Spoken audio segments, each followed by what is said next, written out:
Perlindungan dan penegakan hukum. Seperti kita ketahui, manusia adalah makhluk bebas yang memiliki kepentingannya masing-masing.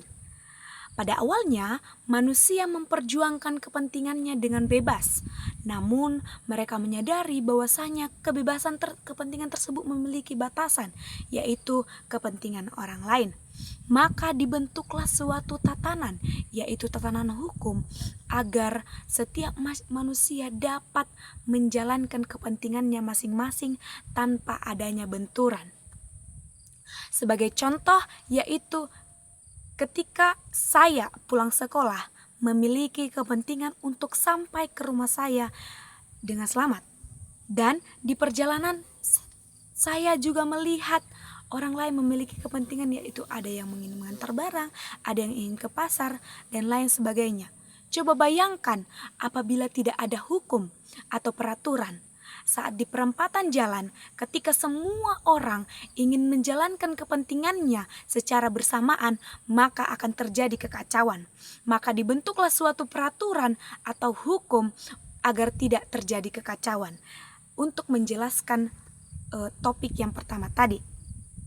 Jadi, hukum tersebut bertujuan untuk memberikan ketertiban kepada masyarakat yang bersifat memaksa dan memerintah.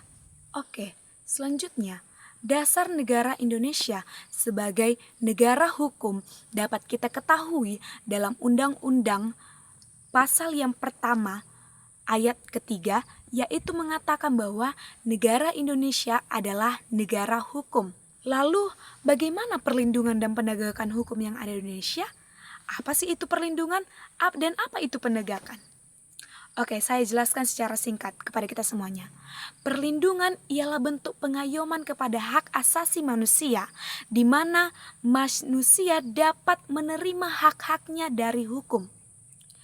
Dan perlindungan tersebut dapat kita terima seperti contohnya Perlindungan Konsumen nomor 8 tahun 1999 mengenai hak dan kewajiban, yaitu konsumen berhak untuk mengetahui informasi mengenai barang dan jasa yang diterimanya, dan juga konsumen berkewajiban untuk membayar.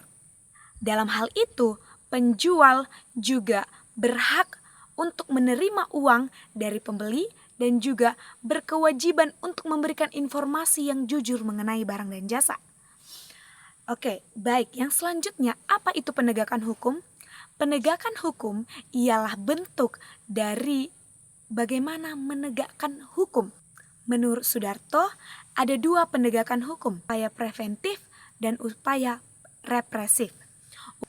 Upaya preventif ialah suatu upaya pencegahan, dan upaya represif ialah upaya memberikan sanksi kepada seseorang yang melakukan suatu masalah hukum. Selanjutnya, apa sih pentingnya perlindungan dan penegakan hukum? Oke, pentingnya perlindungan hukum dan penegakan hukum tidak lain tidak bukan yaitu untuk memberikan perlindungan kepada masyarakat, kepada setiap lapisan-lapisan masyarakat tanpa adanya intervensi dari pihak manapun. Yang kedua, tegaknya keadilan masyarakat, dan yang ketiga ialah menjamin ketertiban masyarakat. Bagaimana peran penegak hukum dalam menjamin keadilan dan kedamaian? Yang pertama adalah peran Kepolisian Negara Republik Indonesia ditetapkan dalam Undang-Undang Nomor 2 Tahun 2002, yaitu pada pasalnya yang kelima ayat yang pertama, yaitu memberikan kedamaian dan ketertiban kepada masyarakat, memberikan pengayoman kepada masyarakat, dan menegakkan hukum, memberikan perlindungan, dan juga memberikan pelayanan kepada masyarakat dalam menjaga kedamaian dalam negeri. Yang kedua, peran Kejaksaan Negara Republik Indonesia dibagi menjadi dua. Yang pertama adalah ranah hukum pidana dan yang kedua ranah hukum perdata. Dalam ranah hukum pidana, Kejaksaan bertugas menjadi penuntut umum. Dalam hukum perdata yaitu adalah di mana masyarakat dalam hubungan perjanjian apabila negara atau pemerintah menjadi salah satu pihaknya. dan jaksa diberikan suatu kuasa untuk mewakili.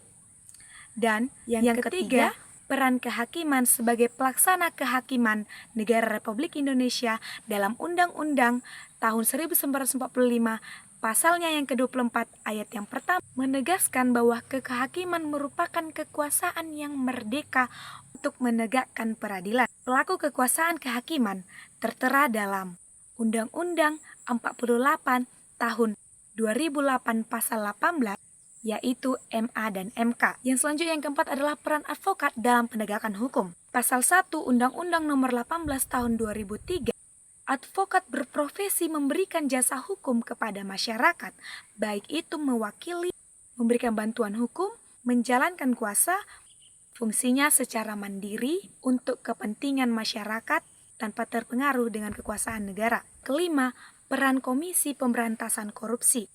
Dalam menjalankan tugas dan amanatnya, KPK bersifat independen. Pada hakikatnya, orang-orang yang melakukan pelanggaran hukum akan dikenakan sanksi dan pidana. Pelanggaran-pelanggaran hukum, menurut Kitab Undang-Undang, pidana dibagi menjadi 9. Namun, salah satunya ialah pelanggaran keamanan hukum, di mana kenakalan terhadap orang atau barang yang dapat membahayakan seseorang. Hal ini, apabila kita melakukan pelanggaran, maka terjadinya sanksi dan pidana. Maka, agar tidak terjadinya sanksi pidana, kita harus mengetahui hukum, supaya menghindarkan kita dari oknum-oknum yang tidak bertanggung jawab. Ignorantia juris nocet, ketidaktahuan hukum itu berbahaya. Apabila kita tindak pidana, tidak ada alasan mengenai saya tidak mengetahui hukum. Hukum akan tetap berjalan.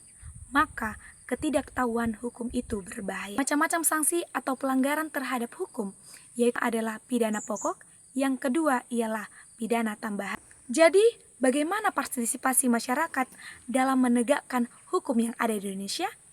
Bentuk partisipasi yang bisa kita lakukan ke dalam negara adalah memberikan sosialisasi kepada anak sejak dini mengenai hukum, menumbuhkan sikap patuh akan hukum, tidak semata-mata sebagai patuh, tapi kita mengerti tujuan dari hukum tersebut, menunjukkan kepentingan hukum dalam kehidupan sehari-hari, memupuk budaya hukum. Maka dari situ, saya mengajak teman-teman, saudara-saudara semua, bahwa kita harus melek dengan hukum sebagai generasi muda, bahwasanya ketidaktahuan tentang hukum adalah berbahaya. Maka kita sebagai para generasi muda membangun para penegak hukum yang profesional untuk Indonesia maju. Maka mari bersama-sama belajar hukum.